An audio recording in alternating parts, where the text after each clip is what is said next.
जय जगन्नाथ बंधुगण आज आमे जानिबा 25 अगस्त 2024 रविवार दिनर मेष ठारू आरंभ करी मीन राशि पर्यंतर द्वादश राशि राशिफल विषय किंतु ता पूर्व सर्वप्रथमे जानिबा आजिर पंजिका विषय। आज होची 25 अगस्त 2024 रविवार भाद्रव कृष्ण पक्ष सप्तमी सिंह 10 दिन। आज द्विजा नक्षत्र ओ मेष चंद्र। आजिर शुभ बेला प्रातः 6 घंटा 26 मिनिट रु दिवा 9 घंटा 49 मिनिट पर्यंत। आजिर सूर्योदय प्रातः 5 घंटा 35 मिनिट। आजिर सूर्यास्त संध्या 6 घंटा 16 मिनिट। आज मेष राशि घात चंद्र एवं मेष राशि घात बार। आज तालभक्षण निषेध।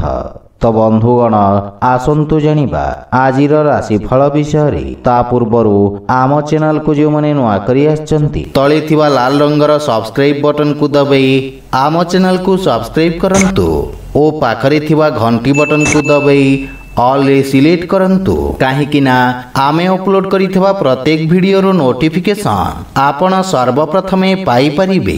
तो सर्वप्रथमे जानिबा मेष राशि विषय रे। आज आपणक घात चंद्र एवं घात बार कारणरू निज लोकंक सहित अप्रियता वृद्धि पाइब। गृह परिवार रे कोनोसी कथा को नै वाद विवाद ओ जुक्ति तर्कर संभावना रहिछि जहा फल रे मानसिक चिंतित रहिबा सहित सामान्य शारीरिक पीड़ा अनुभव करिबे।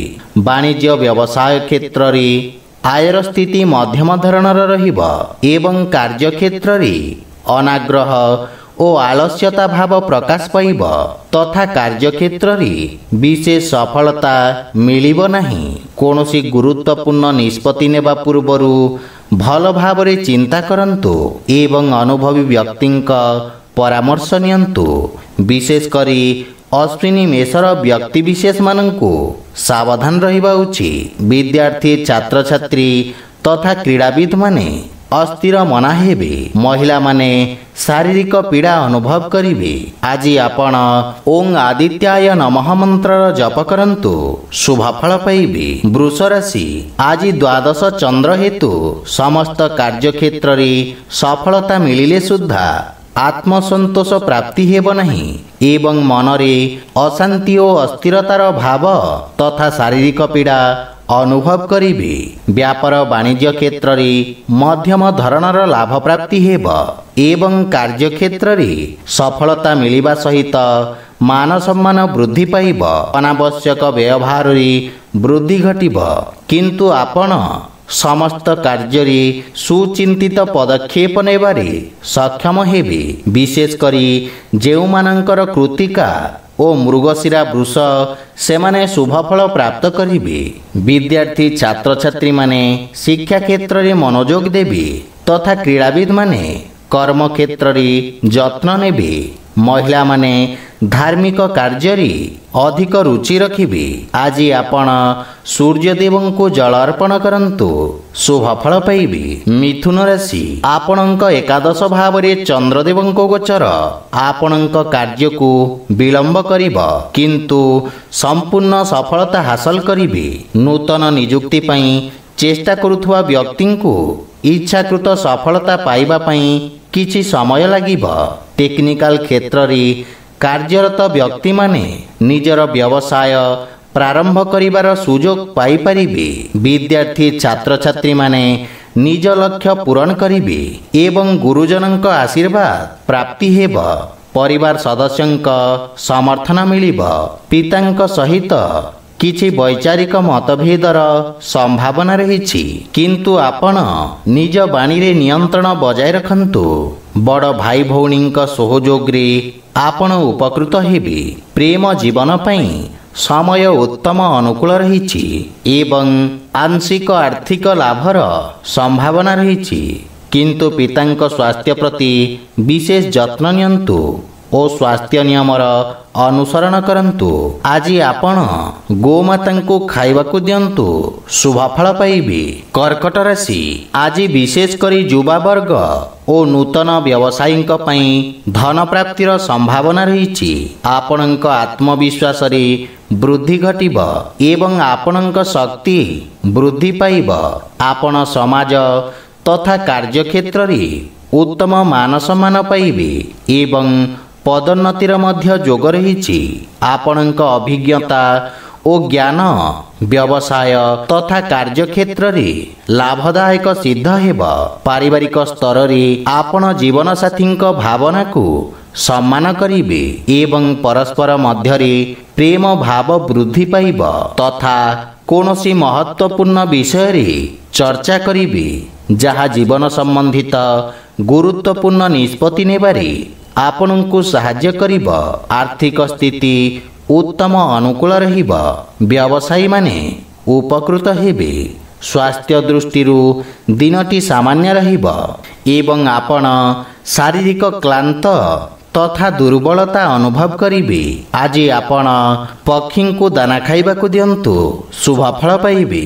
ସିଂହ ରାଶି, ଆଜି ଭାଗ୍ୟ ଆପଣଙ୍କ ସପକ୍ଷରେ ରହିଛି। ଆପଣଙ୍କ ପୂର୍ବରୁ ଲାଗି ରହିଥିବା ସମସ୍ୟାରୁ ଆଜି ମୁକ୍ତି ମିଳିବ ତଥା କାର୍ଯ୍ୟକ୍ଷେତ୍ରରେ ପ୍ରଗତି ହେବ। ରୋଜଗାର କ୍ଷେତ୍ରରେ ଆପଣଙ୍କ କଠିନ ପରିଶ୍ରମ ସୁଖଦ ପରିଣାମ ପ୍ରଦାନ କରିବ। ସକାରାତ୍ମକ ବିଚାର ସହିତ କରାଯାଇଥିବା ସମସ୍ତ କାର୍ଯ୍ୟରେ ନିଶ୍ଚିତ ସଫଳତା ହାସଲ କରିବେ। ମଧ୍ୟବିତ୍ତ ବ୍ୟବସାୟୀମାନଙ୍କ ପାଇଁ ସ୍ଥିତି ଉତ୍ତମ ଅନୁକୂଳ ରହିଛି ଏବଂ ପରିବାର ସଦସ୍ୟଙ୍କ ପୂର୍ଣ୍ଣ ସହଯୋଗ ପ୍ରାପ୍ତି ହେବ। ଜୀବନସାଥୀଙ୍କ ସାହାଯ୍ୟରେ ଆପଣ ନିଜର ସମସ୍ତ ଲକ୍ଷ୍ୟକୁ ସଫଳତାର ସହିତ ହାସଲ କରିବେ। ପରିବାର ସଦସ୍ୟଙ୍କ ସହିତ ସର୍ବୋତ୍ତମ ସମୟ ଅତିବାହିତ କରିବେ ଏବଂ ପାରିବାରିକ ଜୀବନ ସୁଖମୟ ହେବ। ବିଦେଶରୁ କିଛି ସୁଖଦ ସମାଚାର ପ୍ରାପ୍ତି ହେବ। ପୂର୍ବରୁ ଲାଗି ରହିଥିବା ସ୍ୱାସ୍ଥ୍ୟ ସମସ୍ୟାରୁ ମୁକ୍ତି ମିଳିବ, ଯାହାଫଳରେ ମାନସିକ ଶାନ୍ତି ଅନୁଭବ କରିବେ ଏବଂ ଆଂଶିକ ଧନଲାଭର ମଧ୍ୟ ଯୋଗ ରହିଛି। ଆର୍ଥିକ ସ୍ଥିତି କ୍ଷେତ୍ରରେ ଉନ୍ନତି ହେବ। ଆଜି ଆପଣ ଭଗବାନ ବିଷ୍ଣୁଙ୍କ ପୂଜାର୍ଚ୍ଚନା କରନ୍ତୁ, ଶୁଭ ଫଳ ପାଇବେ। କନ୍ୟା ରାଶି, ଆପଣଙ୍କ ଅଷ୍ଟମ ଭାବରେ ଚନ୍ଦ୍ରଦେବଙ୍କ ଗୋଚର ଆପଣଙ୍କ ଦୈନିକ ଦିନଚର୍ଯ୍ୟାକୁ ପ୍ରଭାବିତ କରିବ ଏବଂ ଧନହାନିର ମଧ୍ୟ ସମ୍ଭାବନା ରହିଛି। କାର୍ଯ୍ୟକ୍ଷେତ୍ରରେ ଅନାବଶ୍ୟକ ସମସ୍ୟା ଆପଣଙ୍କୁ ହଇରାଣ କରିବ। ସେଥିପାଇଁ କୌଣସି ପ୍ରକାରର ଅନାବଶ୍ୟକ ରିସ୍କ ନିଅନ୍ତୁ ନାହିଁ ଏବଂ ସତର୍କତା ବଜାୟ ରଖନ୍ତୁ। ଛାତ୍ରଛାତ୍ରୀମାନଙ୍କୁ ନିଜ ଲକ୍ଷ୍ୟ ହାସଲ କରିବାକୁ ଅଧିକ ପରିଶ୍ରମ କରିବାକୁ ପଡ଼ିବ। ପାରିବାରିକ ସମ୍ପର୍କର ବିଶେଷ ଧ୍ୟାନ ରଖନ୍ତୁ। ମାନସିକ ଚାପ କାରଣରୁ ଆପଣଙ୍କ ବାଣୀରେ କଠୋରତାର ପ୍ରଭାବ ରହିବ। ଶ୍ୱଶୁର ଘର ପକ୍ଷରୁ ମଧ୍ୟ କିଛି ବାଦବିବାଦର ସମ୍ଭାବନା ରହିଛି। ସେଥିପାଇଁ ଉପଯୁକ୍ତ ଦୂରତା ରଖିବା ଲାଭଦାୟକ ହେବ। ଆର୍ଥିକ ସ୍ଥିତି କ୍ଷେତ୍ରରେ କ୍ଷତିର ସମ୍ଭାବନା ରହିଛି। ସେଥିପାଇଁ ତରବରିଆ ଭାବରେ କୌଣସି ପ୍ରକାର ଆର୍ଥିକ ନିର୍ଣ୍ଣୟ ନିଅନ୍ତୁ ନାହିଁ। ସ୍ୱାସ୍ଥ୍ୟାବସ୍ଥାରେ ଉଚ୍ଚ ନିଚର ସ୍ଥିତି ରହିବ ଏବଂ ଶ୍ୱାସ ସମ୍ବନ୍ଧିତ ରୋଗୀ ମାନସିକ ଚାପରୁ ମୁକ୍ତି ପାଇବେ। ଆଜି ଆପଣ ଗୋପାଳ ସହସ୍ର ନାମର ପାଠ କରନ୍ତୁ, ଶୁଭ ଫଳ ପାଇବେ। ତୁଳା ରାଶି, ଆପଣଙ୍କ ସପ୍ତମ ଭାବରେ ଚନ୍ଦ୍ରଦେବଙ୍କ ଗୋଚର ଆପଣଙ୍କୁ ମାନସିକ ଶାନ୍ତି ପ୍ରଦାନ କରିବ ଏବଂ ବାଣିଜ୍ୟ ବ୍ୟବସାୟ କ୍ଷେତ୍ରରେ ସ୍ଥିରତା ଆସିବ। ଭବିଷ୍ୟତର ଆଶଙ୍କାରୁ ମୁକ୍ତି ମିଳିବ ତଥା ନୂତନ ସମ୍ଭାବନା ଦେଖିବାକୁ ମିଳିବ। କିନ୍ତୁ ଆପଣ ଦିନଚର୍ଯ୍ୟାକୁ ବ୍ୟବସ୍ଥିତ ରଖନ୍ତୁ। ଅସମାପ୍ତ କାର୍ଯ୍ୟ ସମାପ୍ତ କରିବାରେ ସଫଳତା ପାଇବେ। ଜୀବନସାଥୀଙ୍କ ସହିତ ସମ୍ପର୍କ ସୁଦୃଢ଼ ହେବାକୁ ଲାଗିବ। ଛୋଟ ଭାଇ ଭଉଣୀଙ୍କ ସ୍ନେହ ପ୍ରାପ୍ତ କରିବେ ତଥା ସେମାନେ ଆପଣଙ୍କୁ ଅନୁସରଣ କରିବେ। ବନ୍ଧୁମିତ୍ରଙ୍କ ଯୋଗାଯୋଗରୁ ଆପଣ ଉପକୃତ ହେବେ ଏବଂ ସମସ୍ୟାରୁ ମୁକ୍ତି ମିଳିବ। ପ୍ରେମ ଜୀବନରେ ସମନ୍ୱୟ ପ୍ରତିଷ୍ଠା କରିବାର ଆବଶ୍ୟକ ରହିଛି, ଅନ୍ୟଥା ମତଭେଦର ସମ୍ଭାବନା ରହିଛି। ଯଦି ଆପଣ କୌଣସି ପ୍ରକାରର ବ୍ୟବସାୟିକ ଋଣ ବା ନିବେଶ ପାଇଁ ଚେଷ୍ଟା କରୁଛନ୍ତି, ତେବେ କୌଣସି ପରିଚିତ ବ୍ୟକ୍ତିଙ୍କ ଠାରୁ ସାହାଯ୍ୟ ପାଇବାର ସମ୍ଭାବନା ରହିଛି। ସ୍ୱାସ୍ଥ୍ୟ ସମ୍ବନ୍ଧିତ ସମସ୍ୟା ଗୁଡ଼ିକରେ ଆରାମ ମିଳିବ। ଆର୍ଥିକ ସ୍ଥିତି କ୍ଷେତ୍ରରେ ସୁଧାର ହେବ ଏବଂ ନୂତନ ଆୟର ଉତ୍ସରୁ ଲାଭବାନ ହେବାର ସମ୍ଭାବନା ରହିଛି। ଆଜି ଆପଣ ଶ୍ରୀ ରାଧାକୃଷ୍ଣଙ୍କ ମିଳିତ ଉପାସନା କରନ୍ତୁ, ଶୁଭଫଳ ପାଇବେ। ବିଛା ରାଶି, ଆପଣଙ୍କ ଷଷ୍ଠ ଭାବରେ ଚନ୍ଦ୍ରଦେବଙ୍କ ଗୋଚର ଆପଣଙ୍କ ବ୍ୟବସାୟ କ୍ଷେତ୍ରରେ କିଛି ସମସ୍ୟା ଉତ୍ପନ୍ନ କରିପାରେ। ଆପଣ ନିଜ ବୁଦ୍ଧିବଳ ଓ କୌଶଳ ବଳରେ ବିରୋଧୀ ଓ ଶତ୍ରୁମାନଙ୍କୁ ପରାସ୍ତ କରିବେ। ଚିକିତ୍ସା କ୍ଷେତ୍ରରେ ଜଡ଼ିତ ବ୍ୟକ୍ତିଙ୍କ ଖ୍ୟାତିର ବିସ୍ତାର ହେବ। ରାଜକୀୟ କ୍ଷେତ୍ରର କର୍ମଚାରୀମାନଙ୍କ ପାଇଁ ଏକ ବ୍ୟସ୍ତବହୁଳ ଦିନ ରହିବ। ନୂତନ ଦାୟିତ୍ୱ ସହିତ ସ୍ଥାନ ପରିବର୍ତ୍ତନର ମଧ୍ୟ ସମ୍ଭାବନା ରହିଛି। ପାରିବାରିକ ଆକାଂକ୍ଷା ବୃଦ୍ଧି ପାଇବ ଏବଂ କିଛି ଅନାବଶ୍ୟକ ଖର୍ଚ୍ଚ ଆପଣଙ୍କୁ ବିଚଳିତ କରିପାରେ। ପିତାଙ୍କ ସମର୍ଥନ ଏବଂ ମାର୍ଗଦର୍ଶନରୁ ଆପଣ ଲାଭବାନ ହେବେ। ଜୀବନସାଥୀଙ୍କ ସହିତ ସମ୍ପର୍କ ସୁଦୃଢ଼ ହେବ। ପ୍ରେମ ଜୀବନ ପାଇଁ ମଧ୍ୟ ସମୟ ଉତ୍ତମ ଅନୁକୂଳ ରହିଛି, କିନ୍ତୁ ସ୍ୱାସ୍ଥ୍ୟ ପ୍ରତି ସତର୍କ ରହିବାର ଆବଶ୍ୟକ ରହିଛି। କୌଣସି ଅଜ୍ଞାତ ବ୍ୟକ୍ତିଙ୍କ ସଂସ୍ପର୍ଶରେ ଆସିବା ଠାରୁ ଆପଣ ଦୂରେଇ ରୁହନ୍ତୁ। ଆର୍ଥିକ ସ୍ଥିତି କ୍ଷେତ୍ରରେ ସୁଧାର ହେବ, କିନ୍ତୁ ପରିବାରର ଅନାବଶ୍ୟକ ଖର୍ଚ୍ଚକୁ ନିୟନ୍ତ୍ରଣ କରନ୍ତୁ। ଆଜି ଆପଣ ଗୋମାତାଙ୍କୁ ଖାଇବାକୁ ଦିଅନ୍ତୁ, ଶୁଭଫଳ ପାଇବେ। ଧନୁରାଶି, ଆଜି ଆପଣଙ୍କ ରୋଜଗାର କ୍ଷେତ୍ରରେ ସଫଳତାର ଦୃଢ଼ ସମ୍ଭାବନା ରହିଛି। କୌଣସି ଗୁରୁତ୍ୱପୂର୍ଣ୍ଣ ବ୍ୟକ୍ତିଙ୍କ ମାର୍ଗଦର୍ଶନ ଆପଣଙ୍କ କାର୍ଯ୍ୟକଳାପକୁ ସକାରାତ୍ମକ ଭାବରେ ପରିବର୍ତ୍ତନ କରିବ। ବନ୍ଧୁମିତ୍ରଙ୍କ ସହଯୋଗରେ କରାଯାଇଥିବା ସମସ୍ତ କାର୍ଯ୍ୟ ସର୍ବୋତ୍ତମ ସଫଳତା ପ୍ରଦାନ କରିବ ଏବଂ ଆପଣ ଉପଭୋଗ୍ୟ ସମୟ ଅତିବାହିତ କରିବେ, କିନ୍ତୁ ସମୟର ସଦ୍ବ୍ୟବହାର କରନ୍ତୁ। ସଞ୍ଚାର ମାଧ୍ୟମ ବ୍ୟବହାର କରି ଆପଣଙ୍କ ବ୍ୟବସାୟକୁ ବିସ୍ତାର କରିବାର ପ୍ରୟାସ ଲାଭଦାୟକ ପ୍ରମାଣିତ ହେବ। ପାରିବାରିକ ସହାୟତା ଆପଣଙ୍କ ବ୍ୟବସାୟ କ୍ଷେତ୍ରରେ ସହାୟକ ସିଦ୍ଧ ହେବ, କିନ୍ତୁ ପିତାଙ୍କ ସ୍ୱାସ୍ଥ୍ୟାବସ୍ଥାର ବିଶେଷ ଧ୍ୟାନ ରଖନ୍ତୁ। ବଡ଼ ଭାଇଙ୍କ ସହଯୋଗରୁ ଆପଣଙ୍କ ଅଟକିଥିବା କାର୍ଯ୍ୟ ତ୍ୱରାନ୍ୱିତ ହେବ। ଆର୍ଥିକ ଅବସ୍ଥା ମଧ୍ୟମ ଧରଣର ରହିବ ଏବଂ ବ୍ୟବସାୟରେ ବିନିଯୋଗ କରିବା ଲାଭଦାୟକ ହେବ। ସ୍ୱାସ୍ଥ୍ୟାବସ୍ଥା ଉତ୍ତମ ଅନୁକୂଳ ରହିଛି। ଆଜି ଆପଣ ସୂର୍ଯ୍ୟଦେବଙ୍କୁ ତିଳ ମିଶ୍ରିତ ଜଳ ଅର୍ପଣ କରନ୍ତୁ, ଶୁଭଫଳ ପାଇବେ। ମକର ରାଶି, ଆଜି କିଛି ଅନାବଶ୍ୟକ ସମସ୍ୟା ଆପଣଙ୍କ ମାନସିକ ଶାନ୍ତିକୁ ଭଙ୍ଗ କରିପାରେ ତଥା ଉତ୍ସାହର ଅଭାବ ଆପଣଙ୍କ କାର୍ଯ୍ୟକୁ ପ୍ରଭାବିତ କରିବ। ସେଥିପାଇଁ ଆଶାବାଦୀ ରୁହନ୍ତୁ ଏବଂ ନିଜ ପ୍ରୟାସକୁ କମ୍ ହେବାକୁ ଦିଅନ୍ତୁ ନାହିଁ। ଆପଣଙ୍କ ଅକ୍ଳାନ୍ତ ପରିଶ୍ରମ ଆପଣଙ୍କୁ ସଫଳତାର ଉଚ୍ଚତାକୁ ନେଇଯିବ।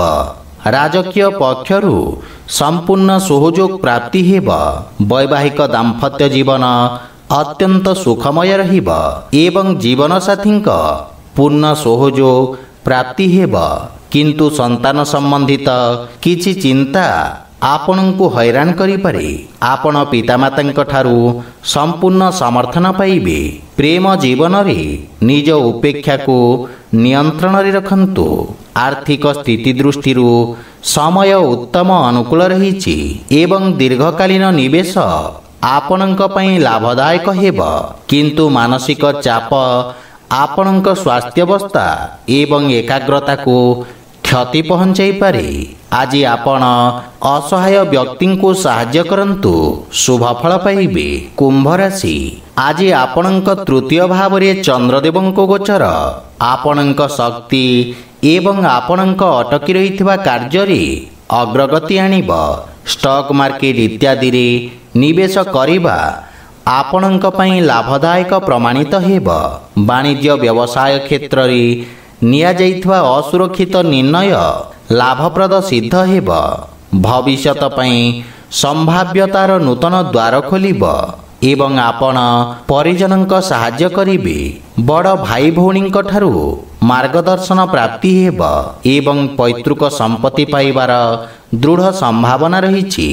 ଭବିଷ୍ୟତ ଯୋଜନାଗୁଡ଼ିକ ଉପରେ ଆଲୋଚନା ହେବ ଏବଂ ସମସ୍ୟାର ସମାଧାନ ଖୋଜିବାରେ ଆପଣ ସକ୍ଷମ ହେବେ, କିନ୍ତୁ ଜୀବନସାଥୀଙ୍କ ସ୍ୱାସ୍ଥ୍ୟାବସ୍ଥାର ବିଶେଷ ଧ୍ୟାନ ରଖନ୍ତୁ ତଥା ସନ୍ତାନ ପକ୍ଷରୁ ସୁଖଦ ସମାଚାର ପ୍ରାପ୍ତି ହେବ। ଆର୍ଥିକ ସ୍ଥିତି କ୍ଷେତ୍ରରେ ଉନ୍ନତି ହେବା ସହିତ ନିବେଶରୁ ମଧ୍ୟ ଲାଭ ପ୍ରାପ୍ତି ହେବ। ସ୍ୱାସ୍ଥ୍ୟାବସ୍ଥା ଉତ୍ତମ ଅନୁକୂଳ ରହିଛି, କିନ୍ତୁ ଜୀବନସାଥୀଙ୍କ ସ୍ୱାସ୍ଥ୍ୟାବସ୍ଥାର ବିଶେଷ ଧ୍ୟାନ ରଖନ୍ତୁ। ଆଜି ଆପଣ ହନୁମାନ ଚାଳିଶାର ପାଠ କରନ୍ତୁ, ଶୁଭଫଳ ପାଇବେ। ମୀନ ରାଶି, ଆପଣଙ୍କ ରାଶି ସ୍ଥାନରୁ ଦ୍ୱିତୀୟ ଭାବରେ ଚନ୍ଦ୍ରଦେବଙ୍କ ଗୋଚର ଆପଣଙ୍କ ବ୍ୟକ୍ତିତ୍ୱକୁ ଆକର୍ଷିତ କରିବ ଏବଂ ଲାଭ ହେବାର ସମ୍ଭାବନା ରହିଛି। ଆପଣଙ୍କ ଜୀବନରେ ଘଟୁଥିବା ସମସ୍ତ ପରିବର୍ତ୍ତନ ଆପଣଙ୍କୁ ସକାରାତ୍ମକ ପରିଣାମ ପ୍ରଦାନ କରିବ। ଆପଣଙ୍କ ଭବିଷ୍ୟତକୁ ଏକ ନୂତନ ଦିଗ ମିଳିବ। ବିଶେଷ କରି କଳା କ୍ଷେତ୍ରରେ ଜଡ଼ିତ ବ୍ୟକ୍ତି ଖ୍ୟାତି ଅର୍ଜନ କରିବେ। ପରିବାରରେ ସୁଖ ଶାନ୍ତିର ବାତାବରଣ ଲାଗି ରହିବ ଏବଂ ଗୃହର ଛୋଟ ପିଲାମାନଙ୍କ ସହିତ ଆପଣ ଉପଭୋଗ୍ୟ ସମୟ ଅତିବାହିତ କରିବେ। ପରିବାର ସଦସ୍ୟଙ୍କୁ ସାହାଯ୍ୟ କରିବାର ଅବସର ମିଳିବ ଏବଂ ଆପଣ ମାନସିକ ଶାନ୍ତି ଅନୁଭବ କରିବେ। ସ୍ୱାସ୍ଥ୍ୟାବସ୍ଥା ଉତ୍ତମ ଅନୁକୂଳ ରହିବ, କିନ୍ତୁ ଅସ୍ୱାଭାବିକ ରକ୍ତଚାପରେ ପୀଡ଼ିତ ବ୍ୟକ୍ତି ସ୍ୱାସ୍ଥ୍ୟାବସ୍ଥାର ବିଶେଷ ଧ୍ୟାନ ରଖନ୍ତୁ। ଆର୍ଥିକ ସ୍ଥିତି ମଜବୁତ ହେବାକୁ ଲାଗିବ ଏବଂ ବାଣିଜ୍ୟ ବ୍ୟବସାୟରେ ମଧ୍ୟମ ଲାଭ ହେବାର ସମ୍ଭାବନା ରହିଛି। ଆଜି ଆପଣ ସୂର୍ଯ୍ୟଦେବଙ୍କୁ ସିନ୍ଦୁର ମିଶ୍ରିତ ଜଳ ଅର୍ପଣ କରନ୍ତୁ, ଶୁଭଫଳ ପାଇବେ। ତ ବନ୍ଧୁଗଣ, ଏହା ଥିଲା ଆଜିର ଦ୍ୱାଦଶ ରାଶିର ରାଶିଫଳ ବିଷୟରେ। ଯଦି ଭିଡ଼ିଓଟି ଆପଣମାନଙ୍କୁ ଭଲ ଲାଗିଥାଏ, ଲାଇକ୍, ସେୟାର ଓ କମେଣ୍ଟ କରି ଜଣାନ୍ତୁ ଏବଂ ଏହିପରି ନୀତିଦିନ ନିଜ ରାଶିଫଳ ବିଷୟରେ ଜାଣିବା ପାଇଁ ଆମ ଚ୍ୟାନେଲକୁ ସବସ୍କ୍ରାଇବ୍ କରନ୍ତୁ ଓ ପାଖରେ ଥିବା ଘଣ୍ଟି ବଟନକୁ ଦବାଇ ଅଲ୍ରେ ସିଲେକ୍ଟ କରନ୍ତୁ। ଜୟ ଜଗନ୍ନାଥ।